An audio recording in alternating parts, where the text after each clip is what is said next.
ना इधर ना उधर, सीधे मुद्दे पर नजर। और क्या है आज की खबर, आप देखना शुरू कर चुके हैं न्यूज 18 आपके पुनीत के साथ। इंतजार हो रहा है दिल्ली में कि दिल्ली में मुख्यमंत्री की कुर्सी पर कौन विराजमान होगा, किसको बैठाया जाएगा। तो सूत्रों के हवाले से खबर निकलकर सामने आ रही है और खबर जो आ रही है उसके मुताबिक दिल्ली में मॉडल अपनाया जा रहा है छत्तीसगढ़ का।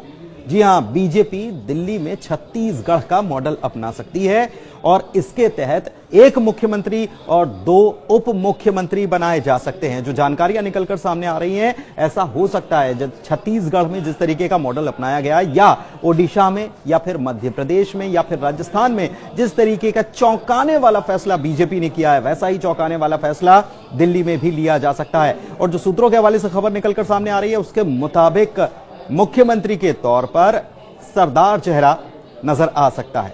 हो सकता है कि पहली बार जीता हुआ उम्मीदवार भी मुख्यमंत्री के तौर पर यहां पर स्थापित कर दिया जाए, उनको कुर्सी पर बैठा दिया जाए। इसके अलावा 2 उप मुख्यमंत्री बनाने की खबर निकलकर सामने आ रही है और इसमें भी आपको बता दें कि एक तो दलित वर्ग से उप मुख्यमंत्री बनाया जा सकता है और एक सवर्ण वर्ग से उप मुख्यमंत्री बनाया जा सकता है। इसके पीछे कारण क्या है, क्यों ये बीजेपी ऐसा फैसला ले सकती है? बहुत सारे फैक्टर्स इसके पीछे काम कर रहे हैं। कौन कौन से फैक्टर्स काम कर रहे हैं ये हम आपको बताते हैं। दरअसल पंजाब को नजर में रखा गया है, साथ ही साथ बिहार को नजर में रखा गया है, क्योंकि बिहार में भी चुनाव होने हैं और पंजाब में पंजाबियों को रिझाने के लिए पंजाबी या कह सकते हैं कि सरदार जो है उनको मुख्यमंत्री पद की कुर्सी पर बैठाया जा सकता है। सबसे बड़ी बात यह है कि विधायकों में से ही चुना जाएगा, किसी सांसद को नहीं लाया जाएगा, विधायकों में से ही किसी एक को मुख्यमंत्री बनाया जाएगा। ये एक बड़ी खबर निकलकर सामने आ रही है। इसके अलावा अगर बात की जाए दलित चेहरे की, तो उप मुख्यमंत्री के तौर पर दलित चेहरे को उम्मीदवार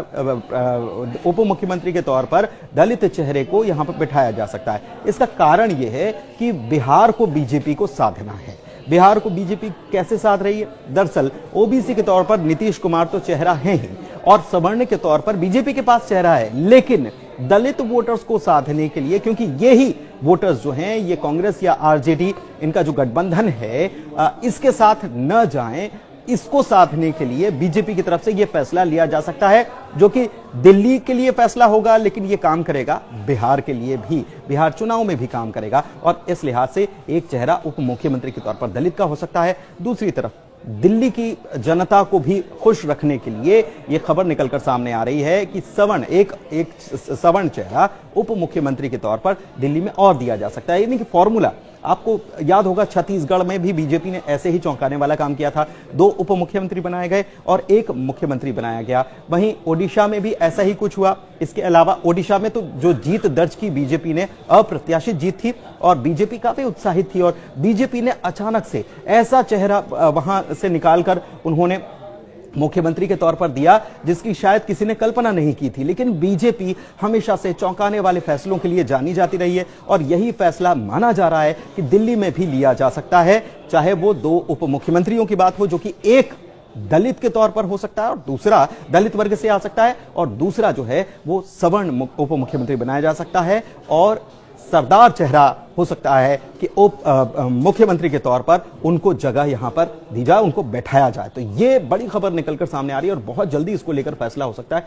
सबसे बड़ी बात हम आपको ये बता दें कि इसमें ऐसा कुछ भी फॉर्मूला नहीं है कि बीजेपी किसी बड़े चेहरे को ही यहां पर मैदान में रखे या बड़े चेहरे को ही कुर्सी पर बैठाए, बल्कि पहली बार का विधायक भी मुख्यमंत्री की कुर्सी पर काबिज हो सकता है। ये सूत्रों के हवाले से बड़ी और चौंकाने वाली खबर है। धन्यवाद।